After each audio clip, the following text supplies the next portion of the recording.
Muito bem, senhores. Como sempre, iniciamos com rodadas relâmpago, 30 segundos para cada um expor sua posição inicial. Depois seguimos com o debate.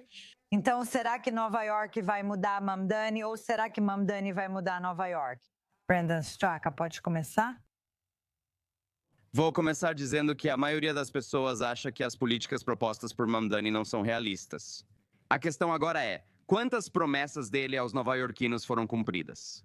Desde ônibus gratuitos até congelamento de aluguéis, passando por mercados administrados pelo governo e eletricidade subsidiada pelo governo, praticamente tudo o que você pode imaginar, supervisionado e controlado pelo governo. Quantas dessas ideias ele realmente vai implementar e quantas promessas são realistas? Nova York vai mudar? Zoran? Ainda teremos que esperar para ver, mas é certo que Nova York será transformada para sempre pela eleição de Zoran Mamdani como prefeito. E eu não acho Para o melhor. Certo, Nate Lerner, quais são os seus pensamentos? Acho que Nova York e Mamdani vão mudar. Pelo que eu vi, ele já demonstrou disposição para trabalhar com pessoas do outro lado. Acredito, por outro lado, que Nova York vai melhorar. Ele deixou muito claro que vai construir uma cidade de Nova York onde as pessoas comuns são priorizadas em relação aos ricos e às grandes empresas. Há muito tempo não vemos um prefeito disposto a isso. Estou animado para ver o resultado. Certo, para encerrar a rodada relâmpago com Owen Alterman, suas opiniões? Mamdani vai transformar Nova York. Ellie, acredito que ele já impactou os judeus americanos, especialmente os de Nova York, e todo o mundo judaico. Vamos discutir isso. E não para melhor. Quanto ao plano econômico dele, vai mudar Nova York de qualquer jeito. Ele vai mudar Nova York tanto fracassando quanto tendo sucesso. Mas muito do que faz não pode fazer sozinho. Ele precisa do apoio da Assembleia Legislativa e do governador em Albany. Vamos discutir isso bastante. Tudo bem, senhores, sintam-se à vontade para interagir a partir de agora. Sabe, Mamdani fez campanha com isso. Você ganha um carro, todos nós ganhamos um carro. Esse tipo de campanha. Agora, no cargo, ele vai aprender o que todos já estão aprendendo. Crescer não é divertido, ainda mais no cargo. Então, como ele pode se transformar de um candidato em um governante? NEITE. Bem, não é correto dizer isso. Ele fez campanha prometendo que todos ganhariam um carro. Ele fez campanha com reformas muito práticas e razoáveis. Você sabe, ônibus gratuitos, tipo, nossa, que absurdo, sabe? Isso está longe de ser socialismo. Você sabe, um congelamento do aluguel é bem razoável. Eu pago muito caro de aluguel, assim como a maioria dos nova-iorquinos, e receberia de bom grado um congelamento do aluguel. E se você realmente olhar o que ele está propondo, tudo isso pode ser facilmente pago com pequenos aumentos nos impostos dos nova-iorquinos mais ricos. Estamos falando de poucos pontos percentuais. Isso não é um grande e caro programa governamental onde o governo controla tudo. É uma pequena mudança para ajudar as pessoas comuns. Brandon Straka, só nos detalhes, alguns por cento é isso que importa. Quero perguntar algo ao Nate, pois ele falou algo que me interessa. De muitos apoiadores de Zoran Mamdani, ele disse, isso está longe de ser socialismo. Agora, passei 6 meses em Nova York participando de eventos, comícios, debates e conversando com apoiadores de Mamdani e outros nova-iorquinos. E tem uma coisa realmente fascinante que eu vi, que é meio que esse negacionismo de que ele é socialista, o que acho fascinante. Ele é um socialista democrata declarado e demonstra orgulho dos socialistas, não é a mesma coisa. Ser um socialista democrata não é o mesmo que ser socialista. Ok, ótimo, literalmente está no nome. Explique para nós qual é a diferença. Você não entende a diferença entre socialismo democrático e socialismo. Sabe quem é Bernie? Sanders é? Ele é socialista? Sim. Bernie Sanders é socialista, então Bernie Sanders acredita Em governo. Socialismo é o controle estatal total da economia. Você pode apontar algum lugar nos Estados Unidos onde exista uma cidade ou um político que defenda isso? Socialismo é quando o governo controla os meios de produção. Minha pergunta para você é, sim, exatamente. Qual política ele está propondo que Vai. assumir isso? Nate, posso só fazer minha pergunta? E eu adoraria se você apenas respondesse a minha pergunta, que é, ele é um socialista declarado. Então por que você está dizendo que ele é um democrata? Socialista? Não, ele é um socialista democrata, o que é diferente. Sua falta de compreensão mostra isso. Bem, estou te dando a oportunidade de explicar para nós neste programa qual é a diferença. Acabei de explicar. Um socialista, como você disse, é um líder eleito que defende o controle estatal dos meios de produção e da economia. O socialista democrático defende intervenção governamental quando necessário. Por exemplo, o congelamento de aluguel não controla o valor, apenas limita e congela, sendo uma medida razoável.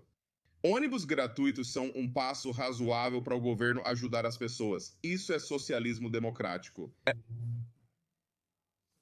Certo. Então, Nate, Mamdani foi gravado em vídeo dizendo que devemos tomar os meios de produção. Por que eu vi isso? Você está negando isso? Claro, tenho certeza de que ele já disse isso no passado e tem essas opiniões. De qualquer forma, Ele e os convidados olham.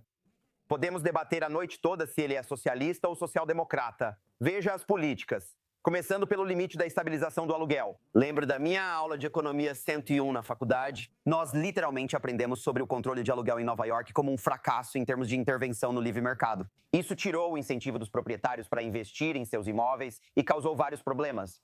Isso é comum em partes de Nova York, certo? Tanto o controle de aluguel quanto a estabilização de aluguel, que estão relacionados porque as pessoas obviamente se beneficiam disso, mas isso tem seus problemas.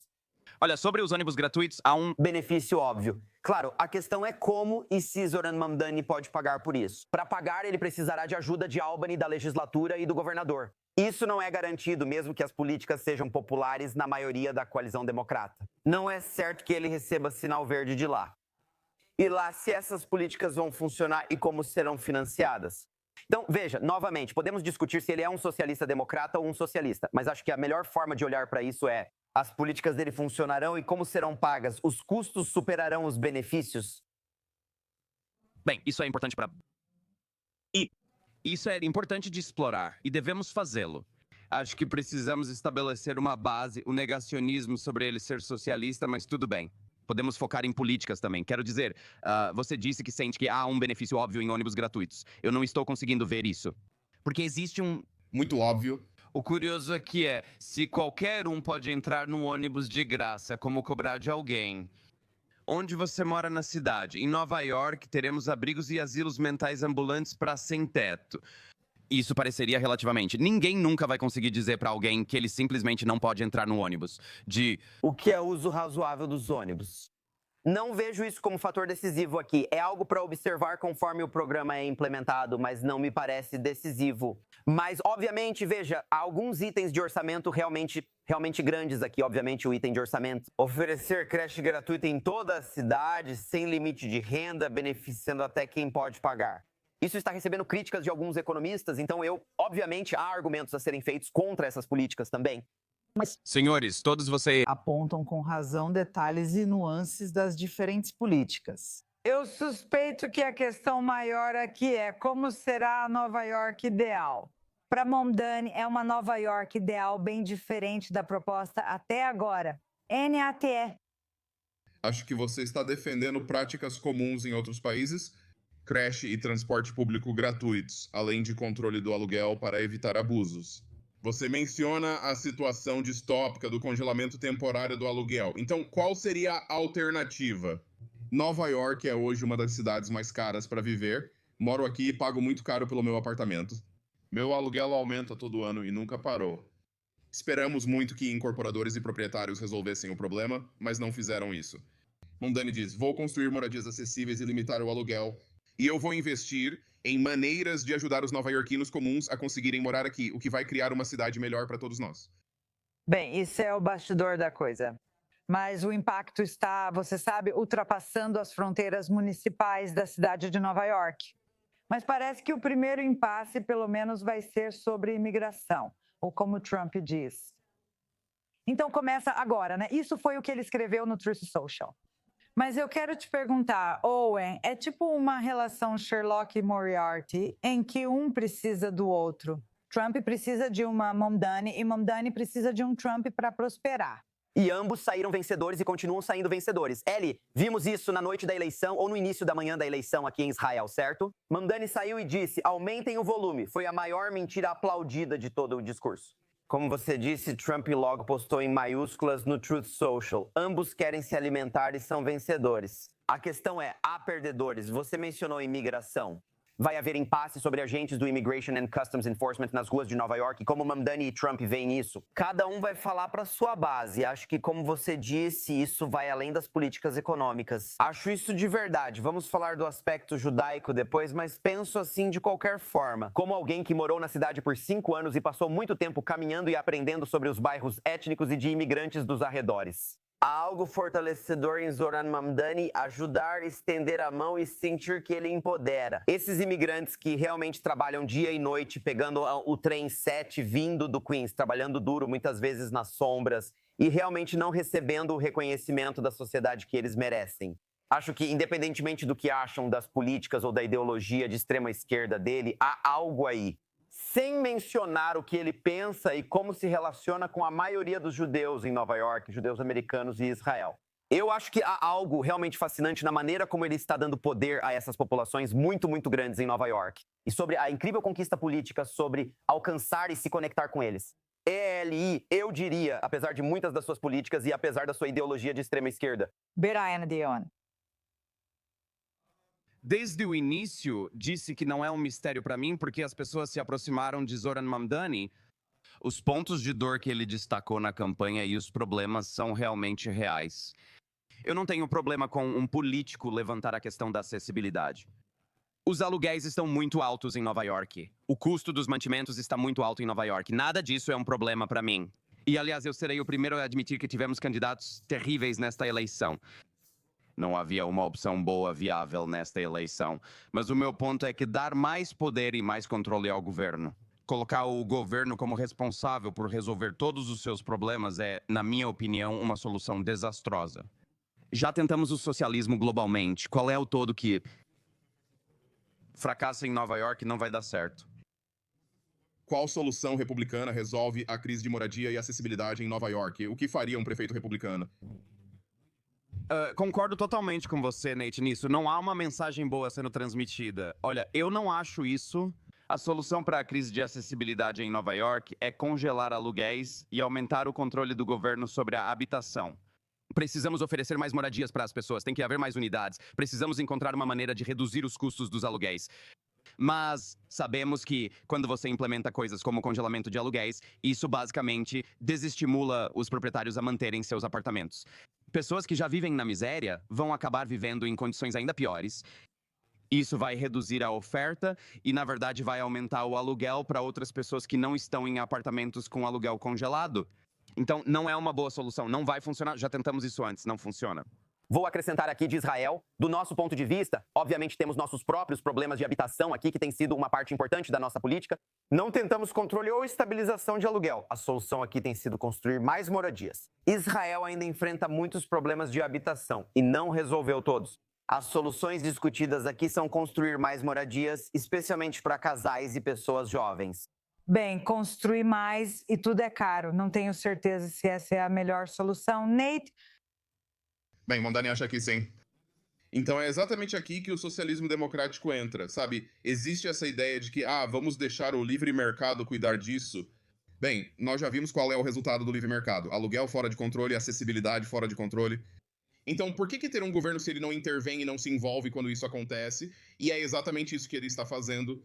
Ele agirá com firmeza e implementará um congelamento de aluguel razoável.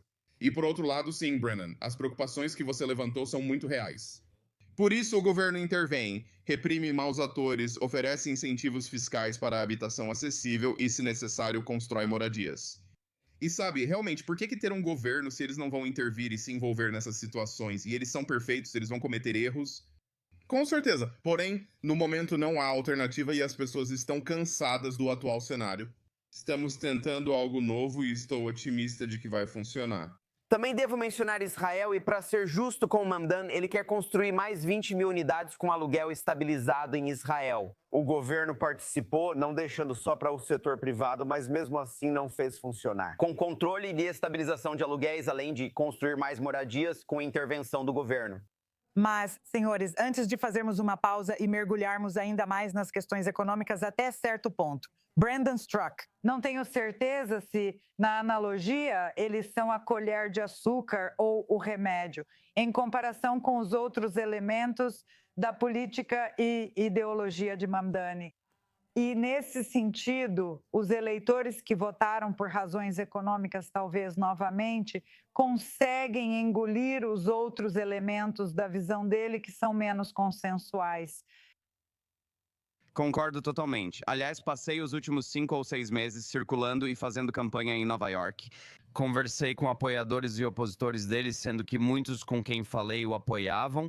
Mamdani saiu e votou nele, mas tinha profundas preocupações sobre várias de suas outras questões, desde o desfinanciamento da polícia até a descriminalização de todas as contravenções, além de muitas de suas propostas de políticas, que não vão funcionar. Acho que as pessoas estão muito preocupadas com o que isso vai causar em relação ao crime. Acho que estamos prestes a entrar na questão do antissemitismo, sabe?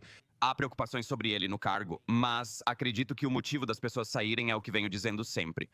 Acho que o que estamos vendo em Nova York é populismo de esquerda. É exatamente o motivo pelo qual as pessoas saíram e votaram no Trump em 2016. Mas no outro extremo... Certo? Então, o pêndulo está mudando e vamos continuar discutindo isso. E, claro, o grande elefante antissemita na sala logo após o intervalo. Voltamos já!